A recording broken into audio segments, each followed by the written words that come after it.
not just me in this operation anymore.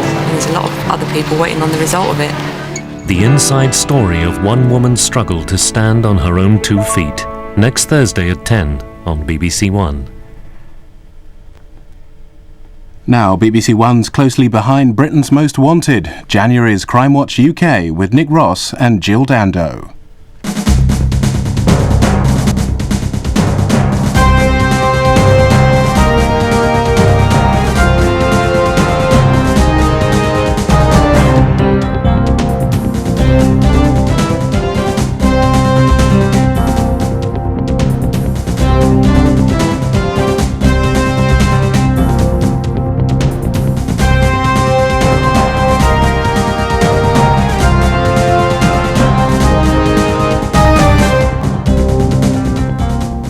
Good evening. We've appealed on cases that made headlines over Christmas, including the death of the French student Celine Figard. There's been a lot of progress since last month's appeals, including the sex attacks in Aberdeen, where as a result of the programme and police inquiries, a man is now awaiting trial. And 9 months ago, no fewer than 40 Crimewatch viewers helped identify an armed robber. 2 weeks ago at Cardiff Crown Court, Brian Martin was convicted and was sentenced to 12 years. First, the murder of Celine Figard. You'll know the outline of the case. It touched the nation, partly because Celine was a visitor to our country, and partly because Christmas is a time when so many people like her were travelling to see friends and family. She travelled with a family friend, a lorry driver, to Folkestone, and then she got a lift to the M4, where she was dropped off at Chieveley service station near Newbury in Berkshire. This was on Tuesday, the 19th of December. But it wasn't until 10 days later that her body was found 90 miles away near a lay-by outside Worcester. Well, with me is Detective Chief Superintendent John McCammont, who's leading the inquiry. John, let's go back to that last positive sighting at Celine at Chieveley. What details do you have? She was seen getting into a white Mercedes lorry at 4:30 p.m. on Tuesday, the 19th of December. And this lorry was towing a trailer with a Thermo King refrigeration unit. We're quite sure that she got into this lorry. So it's distinctive, and presumably you're appealing to people in the haulage trade, haulage contractors, to come forward if they have trucks like that? Yes, the haulage and transport industry, I'm appealing to them. I want them to think of 3 or 4 things. I want them to ask themselves, have they got a white Mercedes lorry? Was it pulling a refrigerated trailer that day? Was it near Chieveley service station? And finally, was the driver, did he look something like the photo fit? And the description. Well, this is the description given to you by a couple of witnesses. What did he look like? He was average build, between 30 and 40 years of age, with fair or orangey fair hair, and he may have had a beard. How much emphasis are you putting on that e-fit? I'm not getting too excited about the e-fit. It looks like many people. But if the viewers can relate the e-fit and the description to a white Mercedes lorry, that's much more important. Now, Celine had travelled to England with a number of belongings, none of which have been found. Some of them quite significant, you feel? Yes, we haven't recovered any of her property and we're not sure exactly what she had.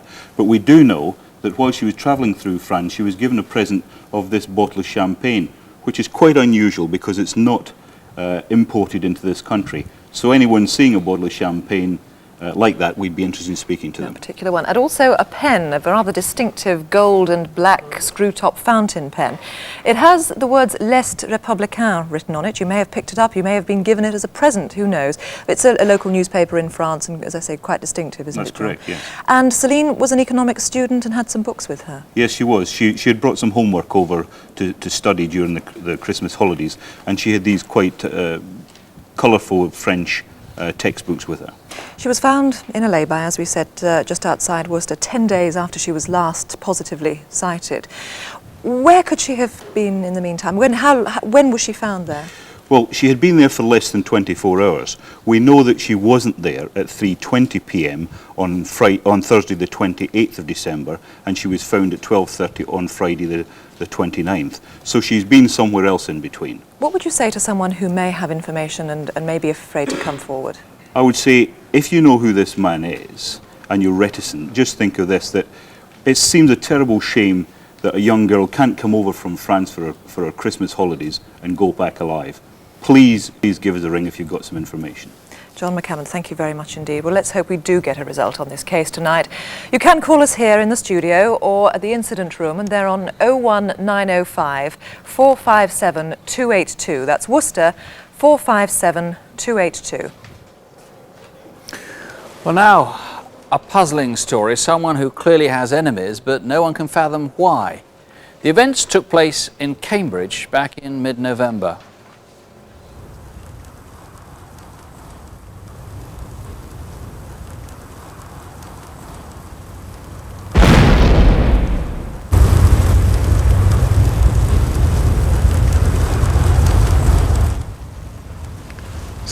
Sam, wake up. What? It's your car. I'm going to ring the fire brigade.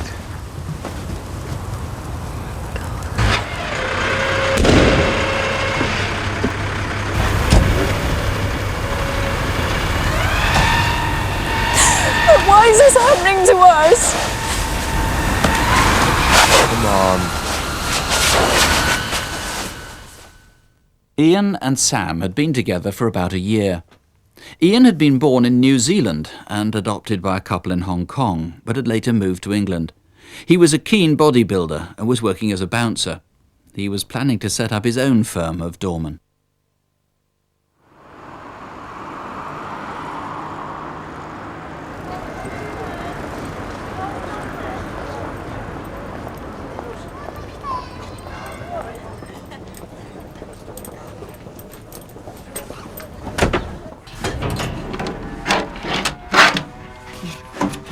Hiya. Hi. I was in the area, so I thought I'd pop round. Oh yeah, what are you up to? You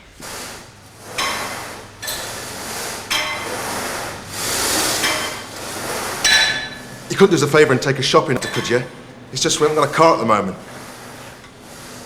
Immediately afterwards? And we're finished here, yeah. I know how long your shopping takes. It won't be long.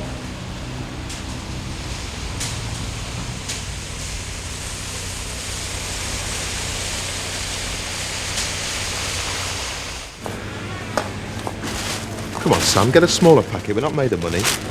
What, like you're buying a small bottle of Coke?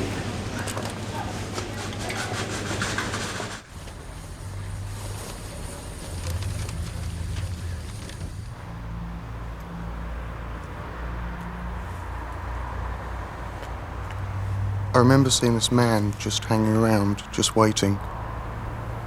He was about 21, 22 years old and about 6 foot tall, and he wore a black puffer jacket. He also had some kind of tattoo on his neck. A few hundred yards away, in the grounds of Fulbourn Hospital, a member of staff saw something that unsettled her. I thought it was strange that these men were sitting outside in the car, as this area is normally only used by people that work in here. The car was an old-style white Ford Fiesta. There were 3 men sitting in there. They were staring at me and they made me feel very uncomfortable. The driver of the car I describe as about 22 to 27 years old. He was stocky and muscular. He had short dark brown hair and an athletic-looking face. The front seat passenger was a similar age, but had a square of face. They were both wearing black bomber jackets.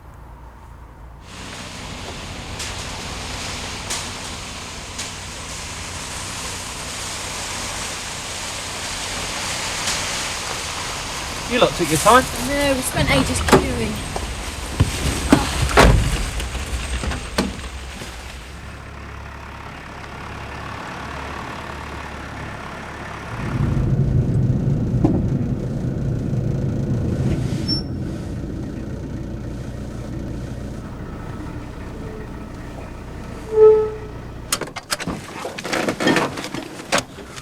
I noticed this man. He appeared to be deliberately making himself obvious to us. He was slim to medium build, 25 to 30, about 5'9", and was wearing a black puffer jacket and a black baseball cap.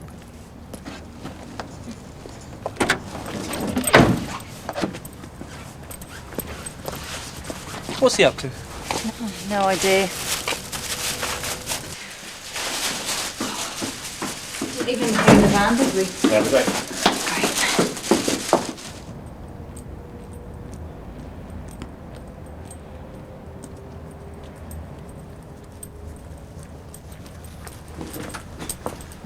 What's the plan, mate?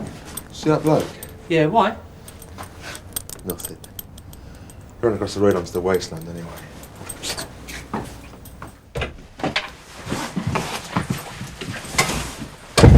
You know that guy outside? Yeah. Think he talks to your car? You all right? Yeah, fine. Look, you okay to cook tonight? Yeah. How long is it going to take? About 20 minutes. I'll try and be back. Just be careful.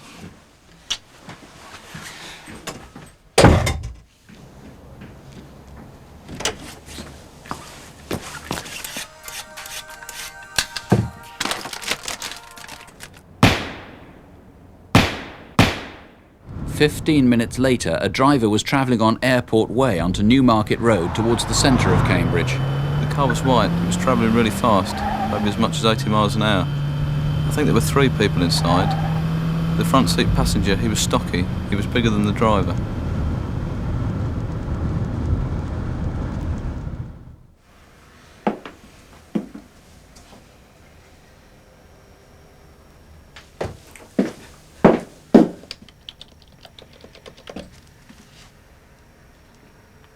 Hi.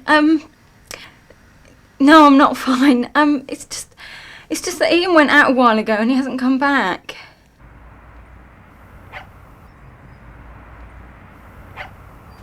I don't think I'll ever recover from the loss of him.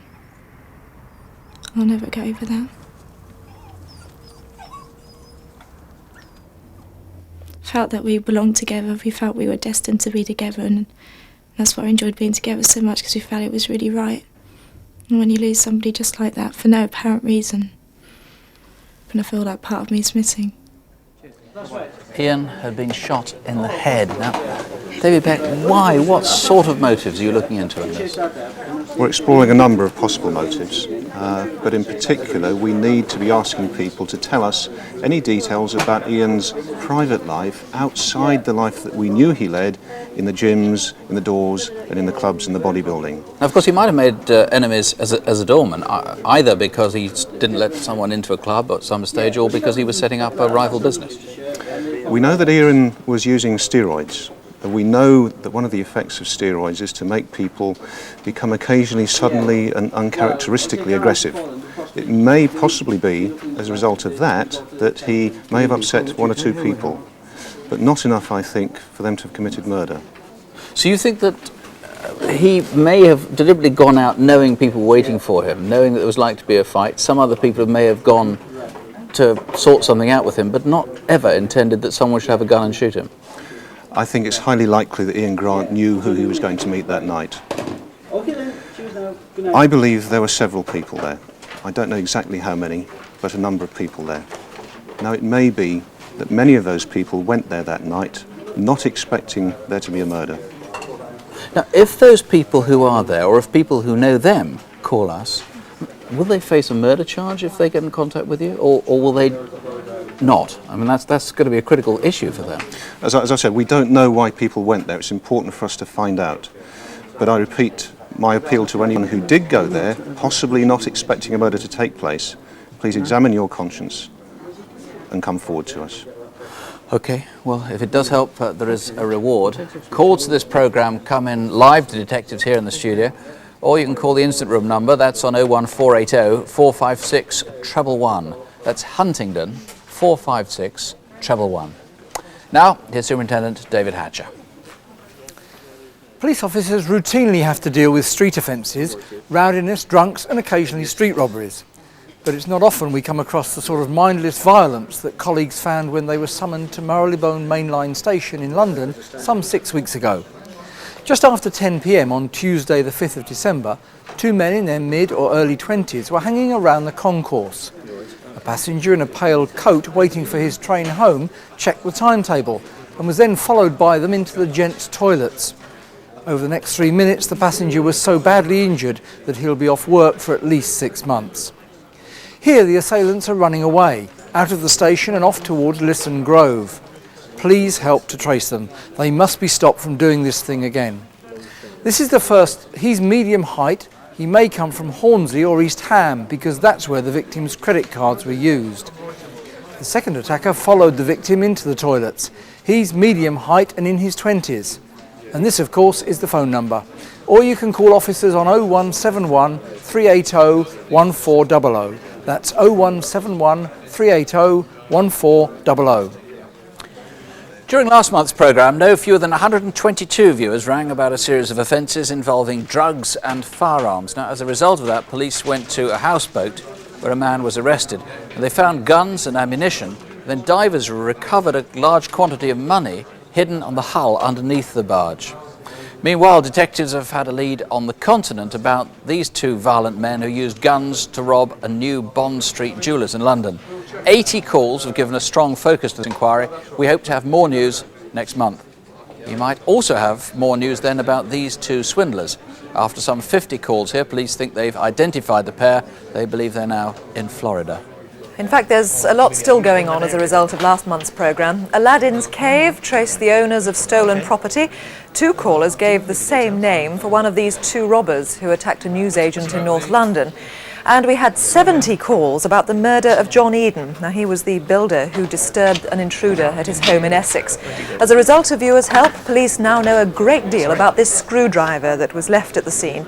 And they've lots of names to work through as well. But that's nothing compared to the task facing the detectives tracing a violent gang of burglars on the England-Wales borders. Please take what you want. Please don't hurt us. We took over 200 calls and people are still ringing in to the police. Well, they've now got 30 names to work through, and let's hope for an equally good response tonight. Here's Detective Constable Jackie Hames. Fellow officers in Yorkshire are anxious for us to find these two men. It's believed they've taken out mortgages fraudulently worth over £1 million. Terence Webster is in his 50s, tall and stocky. Anthony Stead is younger, he's 42, 5'10" and medium build. If you've seen them, please call us here in the studio or contact the fraud squad in North Yorkshire on 01904 669 760. That's York 669 760. And this is David Allen. He's wanted in connection with crimes of deception. You may have come across him if you work in the meat trade. He's tall, over 6 feet, with tattoos on both arms showing a female figure, birds and snakes. If you can help, please call Sussex Police on 01903 812 666. That's 01903 812 666. And finally, this is Paul Patrick Brennan. We know he was in Dorset last April, but where is he now? If you work in the building trade, you may have come across him. A pensioner has handed over her life savings, believing that she was reuniting a family. Paul Brennan has just returned from a 3-week holiday in Australia. Have you seen him? He's 32, 5'10" and of medium build. If you can help at all, please call the local police in Dorset on 01202 222 922. That's the code in Verwood in Dorset, 222 922. Well, nobody who watches the crime we're reconstructing next can fail to be moved by it, but maybe quite a few people in the Pontefract area of West Yorkshire could help to stop it from happening again. It's premeditated, and it's an attack on a 15-year-old schoolgirl in her own home. It happened over the Christmas holidays on Thursday, the 28th of December. For obvious reasons, we've disguised the identity of the victim and her family.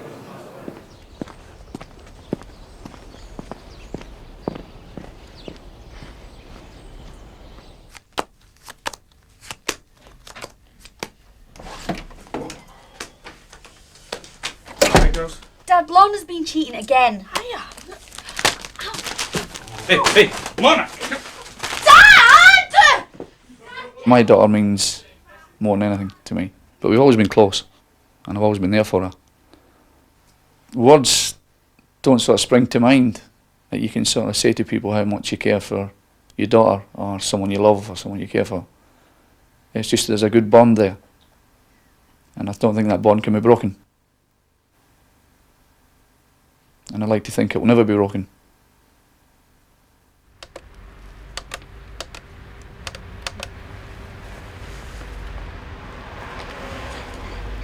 Yeah, hello. I'm phoning about the bike for sale in the paper. Kath? Catherine! Something about your bike. All right. Hello? Yeah?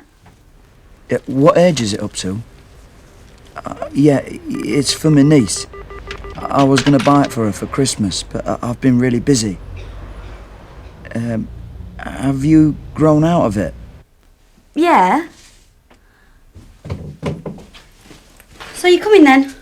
No. What did he say? Oh, I just wanted to know about my bag. I told him to come later on when Mum and Dad are in. Oh, go on, why aren't you coming? Are you too tired or something? No. I just don't want to.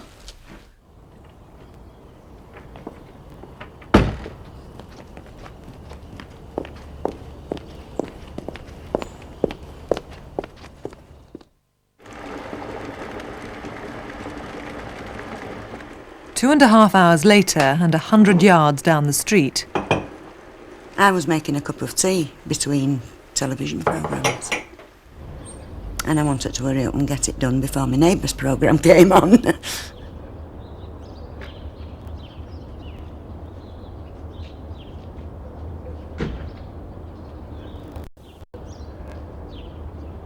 And I just thought it was unusual for someone getting out of a car with a crash helmet. It just didn't seem natural. That's why I was watching him. Still quite cool weather, the wind's coming in from the northwest. You need lessons. I'm getting plenty, thanks. You're still in the first grade. Well, can't wait for me O-levels.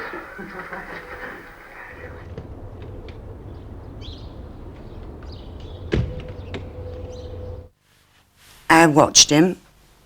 I was probably being nosy. I watched him to see where he was going when he walked by my house. I thought, oh, he must be going up the street because they do scrambling up there. So I never thought no more about it. Look, I know what your old fella did got to you. And because of that thing...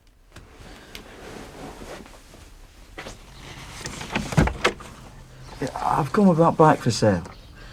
Well, the thing is, I don't know much about it. You're better coming back. I can't come back later. I'm busy, for the rest of the week. I'll just take a quick look. Is it in shed or something? Yeah, I suppose so. I'll just go get the key if you go around the back. All right.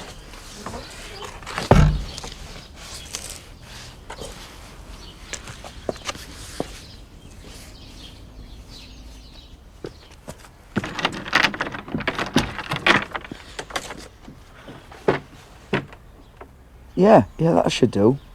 Can I put a deposit on it? Yeah, I suppose so. Could you write us a receipt? Yeah, I'll go get a pen and paper then.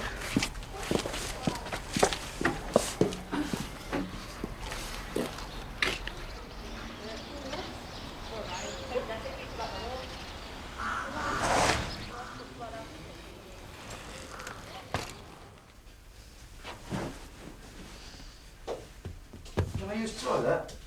Yeah, it's just behind the back door. Don't scream.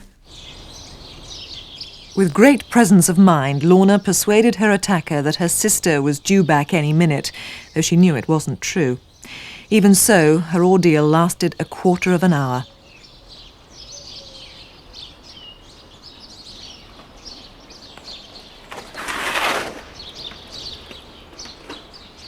And as we were skidding on ice, I fell off. As the man was walking by me, give me a look as I've done something wrong. He was carrying a white helmet. It looked old, and it had some red stickers on both sides and a cross on the back.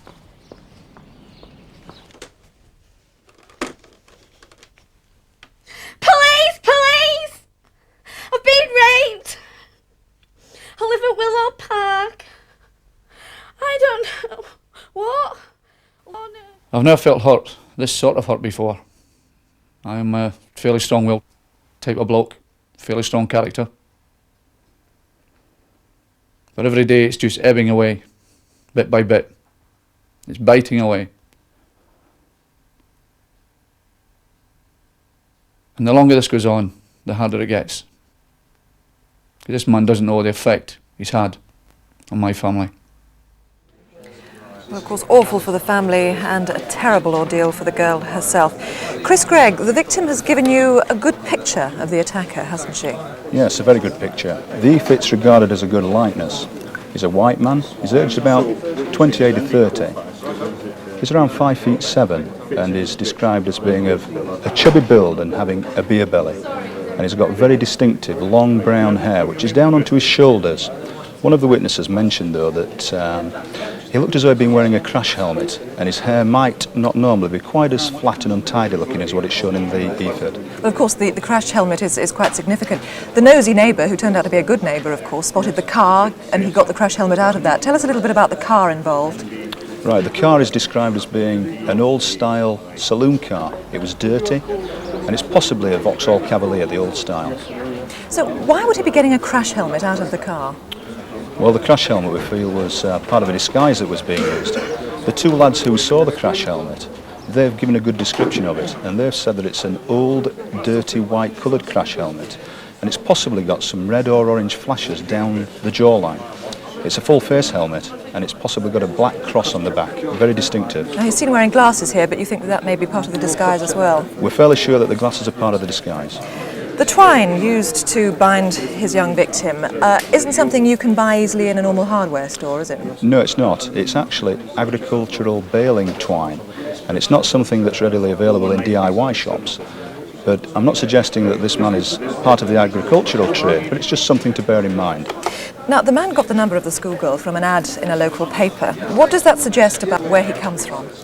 Well, the circulation for the Yorkshire Free Ads, which the paper that it appeared in, it covers the whole of Yorkshire, it covers North Nottingham and North Derbyshire.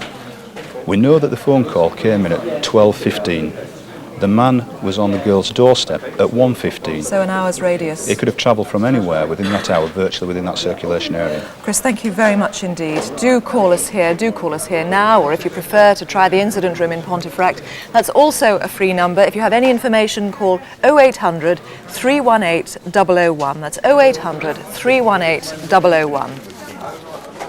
Well, I must say, and words of apology, I suppose, that the lines here are jammed at the moment, largely over the Celine Figard inquiry, and please persevere. The lines are going to be open until midnight, but at the moment it's going to be very difficult getting through, frankly. We couldn't have asked for a better response from haulage firms. We've had some really remarkable suggestions. We've had a woman here whose sister has seen the girl. She's sure it's Celine. She's sure it was the driver that she saw him with, and she has a description. Somebody else who thinks she's seen Celine as well with the driver, and a great deal more beside that.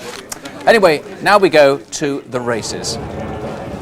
This is the Hennessy Gold Cup at Newbury on Saturday, November the 25th. It's a high point in the racing calendar, and 14,000 people went to watch.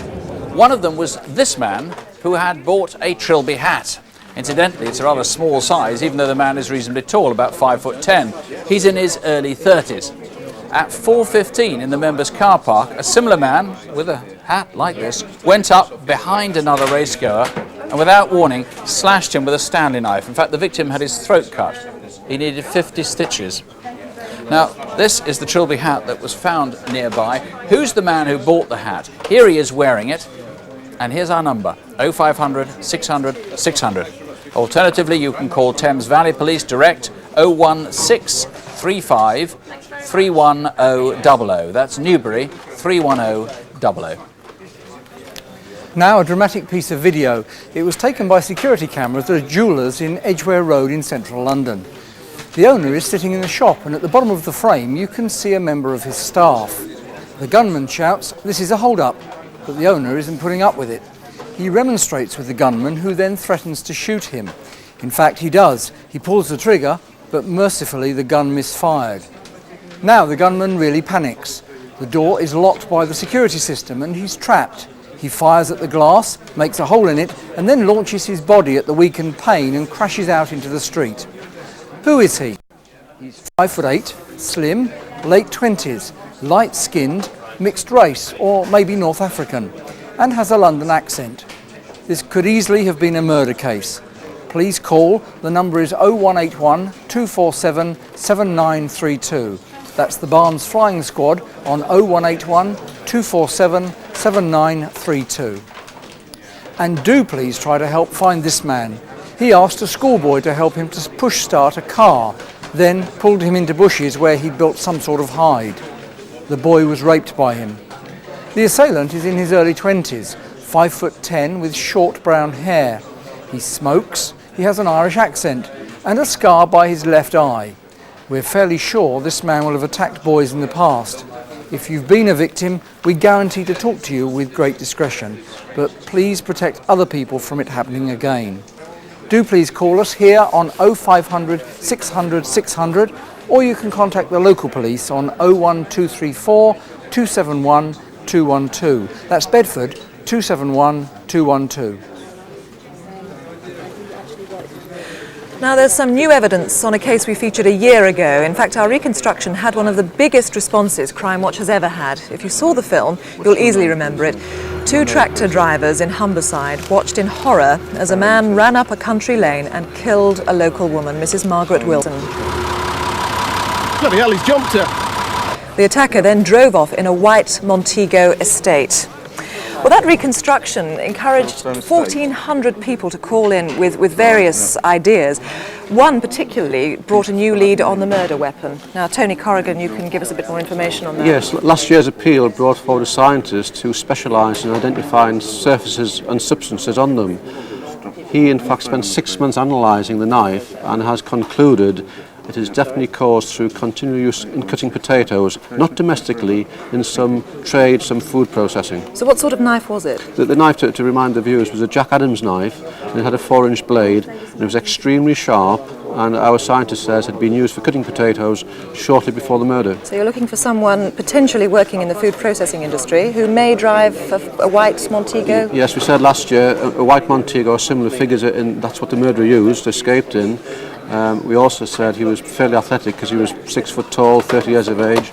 In fact, when we look at his physique, he was quite athletic because he ran 300 yards to kill Mrs. Wilson, and again ran the same distance back to his Montego car. Now, at the time, you said that there didn't appear to be any obvious motive. Have you uncovered anything since? We have discounted lots of motives, but we haven't established a firm motive for Margaret Wilson being killed. It might be tragically that she was in fact in the wrong place at the wrong time. Well, Tony, thank you very much. I hope we get a good response again this time, and hopefully one that leads to the murderer. Thank you very much indeed. If you think you can help, please call us or call the local police on 01377 241 822. That's Driffield 241 822. Next, if you can connect 4 faces with 2 cars, you could help solve an armed robbery. It happened in Essex 10 weeks ago in Grays.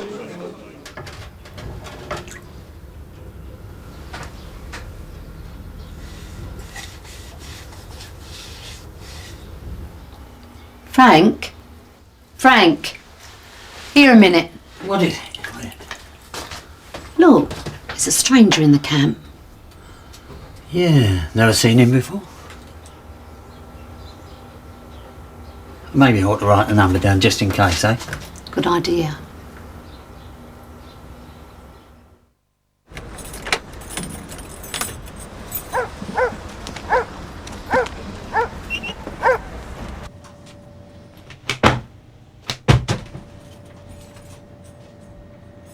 The wife and I have been managing this newsagent shop for the last 2 years. Also, it has a sub-post office attached to it.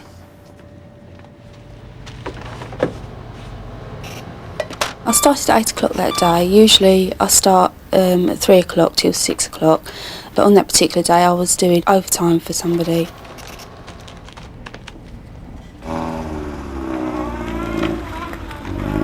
I sensed a movement and looked up and just saw the car driving away.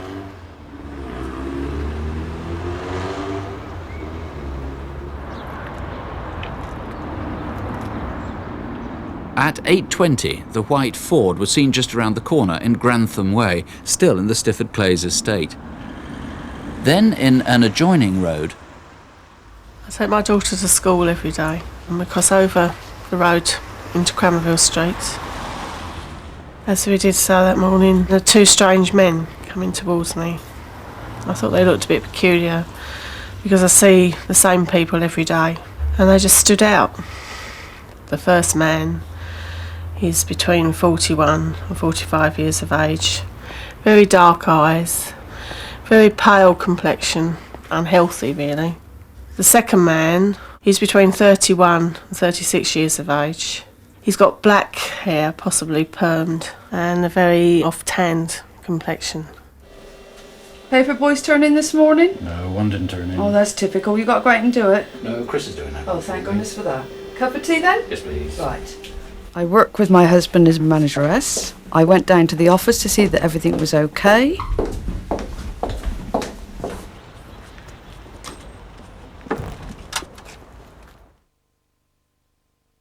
When the first man had come in and he turned round to face me, I realised then what was happening. When the second man came in and came behind me, I was really scared. And he said, if you do as you're told, you know, everything you'll be all right. Then he just got hold of me and led me to the back of the shop. I was in the kitchen with the post office employee, and then someone barged past the door, and I thought something's going on here. I closed the door first, and the post office employee then opened the door to see what was going on. In that time, they dragged her out and took her into the post office, where the postmaster was already on the floor, and then they came back and told me to go and lie on the post office floor. They let go of me at the back of the shop, and I went into the office, and Mike was sitting on the chair, and I just said to him, call the police. And he just looked at me, and I said, it was an armed robbery. So I pulled the door shut, and I was just hanging on to the door for dear life, because I was just so scared that they were going to come in.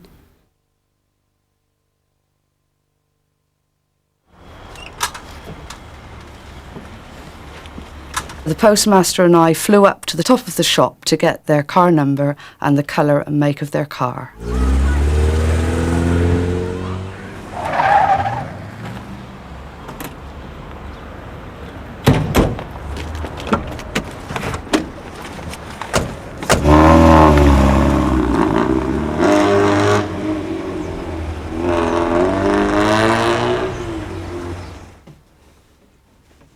Well, I was at home waiting for a friend to come and pick me up to take me to work. Actually, she was very late because she's usually here by 20 to 9, but it was gone 9 o'clock.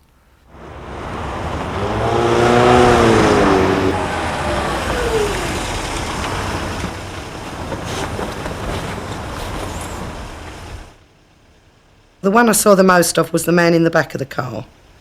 He was in his early 40s, largely built, grey-haired, bit receding at the front.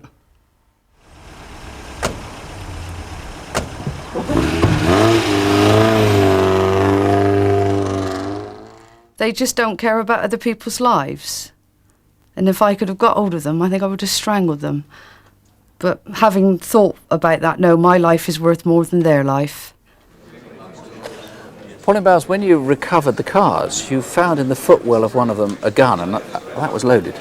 Yes, it was. We were amazed to find a fully loaded gun, a Walther P4 semi-automatic hand pistol. That suggests that these people are prepared to shoot, prepared to kill somebody if necessary. I think if someone goes to commit a crime and they've got a loaded weapon, they've got to be prepared to use that gun. Why do it otherwise? Now, obviously, when we do reconstructions, we try to make them as unfrightening as possible, but I gather this really was, in real life, quite terrifying for everyone involved. This was horrific for the people involved. We had elderly ladies, we had a pregnant woman and children in that shop. One old lady couldn't lay down on the ground. She was absolutely terrified. Now, to put together a gang like this, I mean, it involves a lot of people. Word must have got out about this. Somebody knows who these people are. These people are about, and there's people who know them. These men are very dangerous. Now, we had good descriptions in the reconstruction of the two men walking down Crimewatch Street and of the guy changing out of his clothing in South Ockenden. You've now got a very good description, too, of the man who was seen by the White Orion in Grantham Way. Yes, that's right. We have a description of a white guy who's about 25 to 30 years of age, and he's about 5'11" tall, with dark cropped hair. Now, the getaway car, that is the grey, well, I was not sure if it was green or grey, it's actually a light green, that Escort, I think. You need to know where that was the night before the robbery. The robbery was on the Tuesday the 14th of November. Yes. Yes, I'm anxious to find out where that car was overnight. It was stolen from Dartford during the Monday. I'd like to know where it was from Monday night, the 13th, till the robbery occurred on Tuesday the 14th. What registration number did it have? The registration number that was on the card at the time of the robbery was A121NKM. That's one number incorrect from the right registration number. So some garage or somebody must have made up those plates? Yes, I'd like to hear from anyone who thinks they may have made up that registration plate. OK. Well, there is a group of faces. If you recognise them, please do give us a call straight away if you've made up those plates or if you can help us in any way at all. Ring us here in the studio where detectives and BBC researchers are waiting for your call. If you prefer, you can try the incident room in Grays in Essex, 01245 452 120. That's 01245 452 120. Now here's Detective Constable Jackie Hames. I've two simple appeals. First, you know who this woman is. She paid 2 cheques into banks in the West End of London. Both have been stolen and both were worth several £1,000s. Please call Southall CID on 0181 246 1046. That's 0181 246 1046. And still in London, this woman used stolen credit cards to buy travel tickets. Here she is at City Thameslink, where she bought 2 train tickets to Manchester. 30 minutes later, in the same station, she's tried again. Only this time, staff seized her card. Please call if you know her. The number to ring is 0171 380 1400. That's 0171 380 1400. Well, just briefly to clear up any confusion over the telephone number to ring with any information on the murder of Margaret Wilson, that correct number is 01377 241 882. Now, the phones have been extremely busy. On the Ian Grant murder, we've had a suggestive motive for the murder, which the police are finding very interesting indeed. 3 callers have put forward the same name for the person responsible. The Celine Figard murder, 2 callers have given the same name, fitting the E-fit that we showed. Pontefract rape, name has been suggested for the E-fit, and another caller has rang in suggesting a use for the twine, which police say may help. Now finally, an urgent and extremely heartrending appeal for a little girl. She's aged 2.5. Her name is Daisy Chillingworth.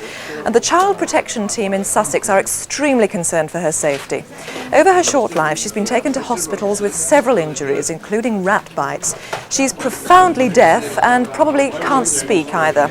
Now, these are her parents. They're both thought to be heroin addicts, possibly living in camps with travellers. He is called John Varnum, and her name is Beth Chillingworth. They were last seen without the child in Wiltshire. Please help find them, but above all, please help find Daisy. Call the local police on 01273 606 744. That's Brighton 606 744. Well, that, of course, is the number for any of our appeals. Our lines are open until midnight, but if you've any information on any crime we haven't featured, try Crime Stoppers. They're on 0800 555 111. That's 0800 555 111. We'll be back tonight to tell you what develops. That's Crimewatch Update here on BBC One in an hour's time at 11:45. Before we go, this is the latest report from the highly authoritative British Crime Survey. It's called Anxiety About Crime, and it concludes that fear of crime relates much less to what you've read in the papers or seen on the telly than to what you actually experience around you. At any rate, I hope you're not unsettled by anything that we've appealed about tonight, just determined to help solve these cases. Don't have nightmares, do sleep well. Good night. Good night.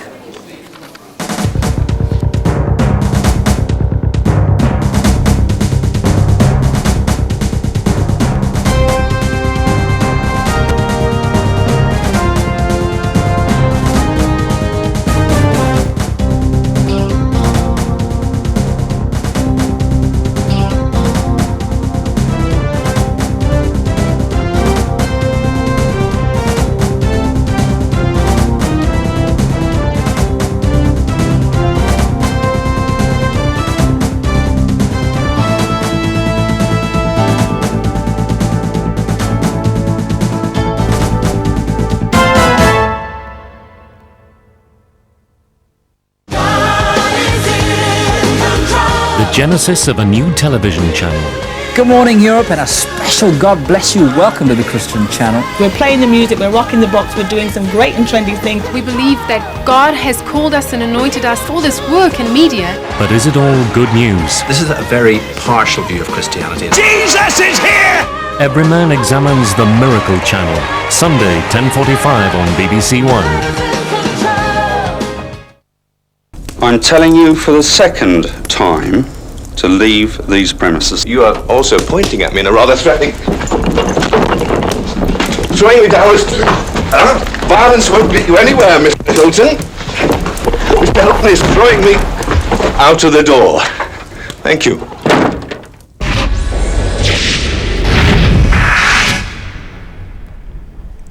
Political figures facing their constituents now on BBC One. Question Time with David Dimbleby. On Question Time tonight from London, National Heritage Secretary Virginia Bottomley, Labour's Transport Spokeswoman Claire Short, Liberal Democrat Health Spokesman Simon Hughes, and former Chief Inspector of Prisons Stephen Tumim.